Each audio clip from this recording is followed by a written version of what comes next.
when my life is over? Who will pay to bury my body? Who pays? It's painful to remember how confident I was. While my friends took fancy vacations, I was the responsible one. I remember sitting at our little kitchen table with my husband, the glow of a single lamp on the checkbook as we balanced it together, feeling so proud of how disciplined we were. I can still picture myself in those drab, windowless conference rooms, listening to men in suits talk about compound interest, men who never had to leave a meeting because a child was sick. Their advice was sold like gospel, but I see now it was written for a life that was never mine. Still, I was the one taking notes, believing every word. I had a stable career and a pension. The pension was my bedrock. After my husband passed away, his life insurance bolstered my savings, but it also made me fiercely independent. His scent still lingers on the old coat in the back of the closet, a ghost of the security we were supposed to share. My plan was meticulous, built on spreadsheets that glowed with promise. I retired at 62, burned out and ready for peace. The future I saw was so clear. Mornings in my garden, the rich smell of damp earth on my hands, the sound of my son's deep, booming laughter filling the house during a visit, the quiet rumble of a train car as I finally took that journey through the Canadian Rockies. A life of quiet dignity, a rest I had earned. The day I walked out of that office for the last time, I felt like I had won. I'd locked my fortress from the inside, proud and prepared. I never realized the most dangerous threats were already sealed in there with me. If my fortress was so strong, why did eggs and milk have the power to bring it down? And what was the darker betrayal, hiding right in plain sight? For the first year, it was bliss. Freedom was intoxicating. I planted my roses. I adopted a grumpy old cat. My budget was working perfectly. The trouble started quietly at the grocery store. My weekly bill crept from $75 to $90, then over $100. Then came the first time I had to put something back. A small block of nice cheddar. I can feel the weight of it in my hand, the crinkle of the plastic. I see the cashier's polite, knowing glance as she voided the item. In the suffocating silence, I could feel the eyes of the people in line behind me. The shame burned hotter than any anger.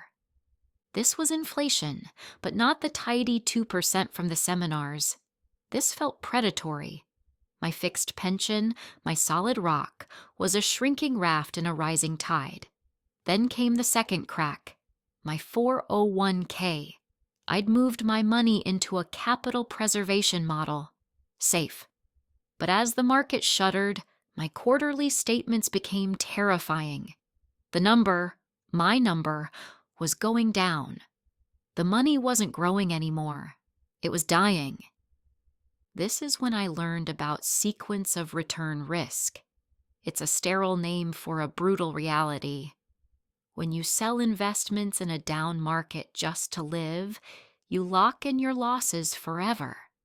It was like being forced to rip out the floorboards of my own house to burn for warmth, destroying the very foundation I needed to survive tomorrow.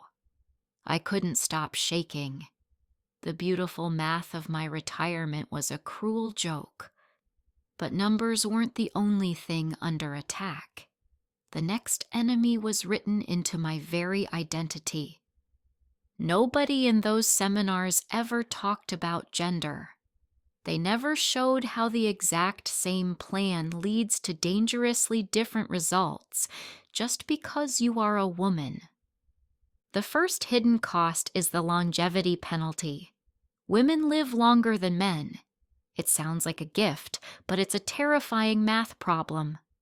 My nest egg, the same size as a man's, has to stretch over more years of groceries, taxes, and prescriptions.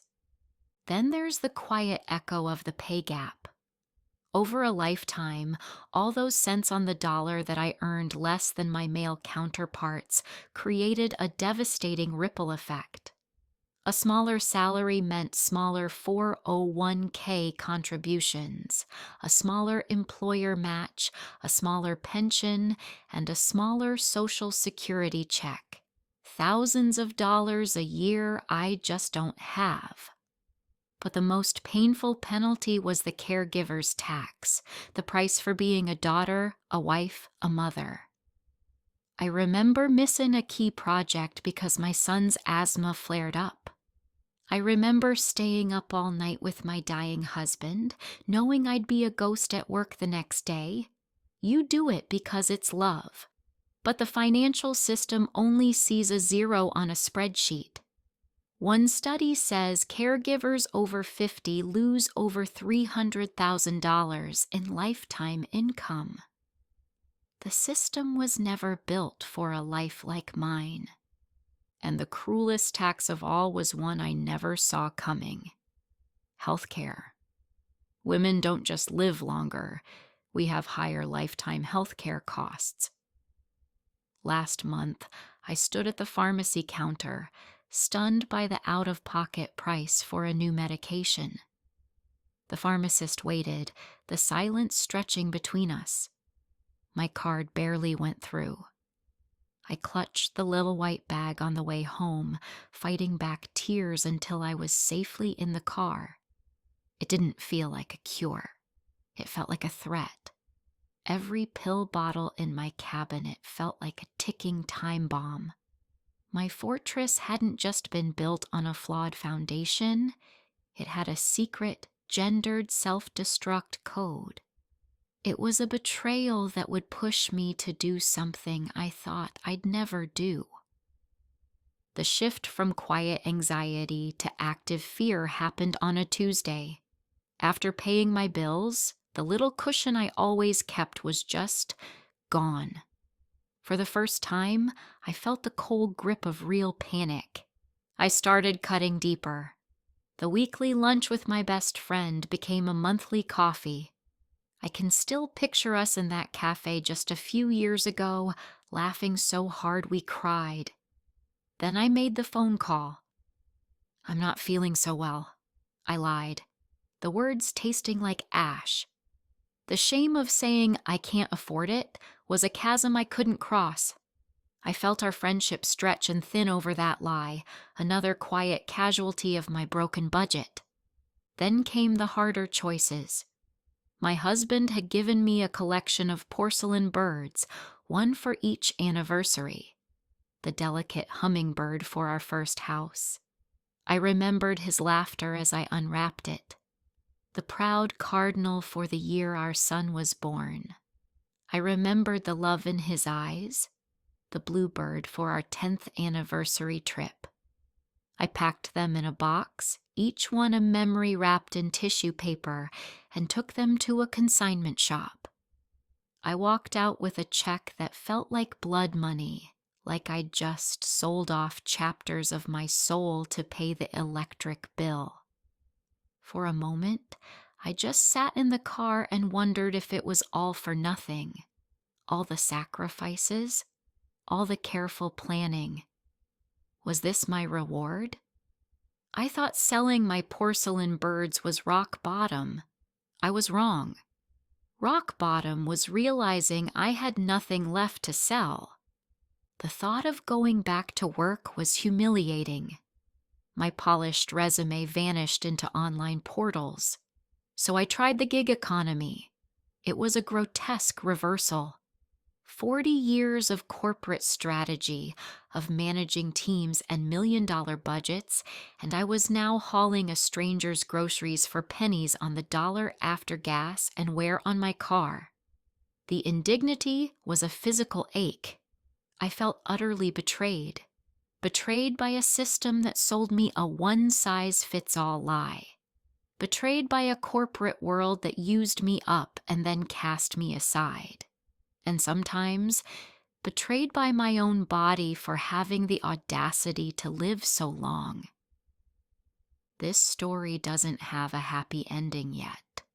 It's a day in, day out battle. If you've ever hidden a receipt or lied to a friend because of money, then you know my shame. You are me, and we have to know we are not alone. Please share your experience in the comments. So what am I doing now?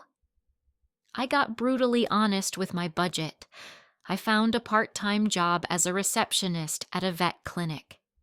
The first day, the smell of antiseptic and the gentle purr of a cat in a carrier filled me with a sense of purpose I hadn't felt in years. The pay is modest, but it's a steady paycheck, a lifeline. A grateful woman thanked me with tears in her eyes for being kind, and in that small moment, I felt a piece of my dignity return. If I could go back and talk to my younger self, balancing that checkbook with so much hope, what would I say? I would tell her this isn't her failure. I'd tell her to be a fighter. And this is the warning I want to shout to my sisters, to every woman who thinks her plan is secure. First, treat inflation as the main enemy, a monster that can wake up at any time. Second, demand a woman's retirement plan. Add 5 more years to the life expectancy in your calculations. Aggressively save to counter the pay gap. Calculate the real cost of your caregiving years and make a plan to make up for it. Third, be a fierce advocate for yourself. Demand a plan built for you, a woman, with all the realities that come with it. And that terrifying question I asked, who will pay to bury me? Finding this job, taking back control, it gave me an answer, a defiant one. I will. I will fight for the dignity to see this through on my own terms. It is not the victory I planned, but it is a victory nonetheless. Watch this next for another gripping tale of retirement gone wrong, plus the lesson you can't afford to miss.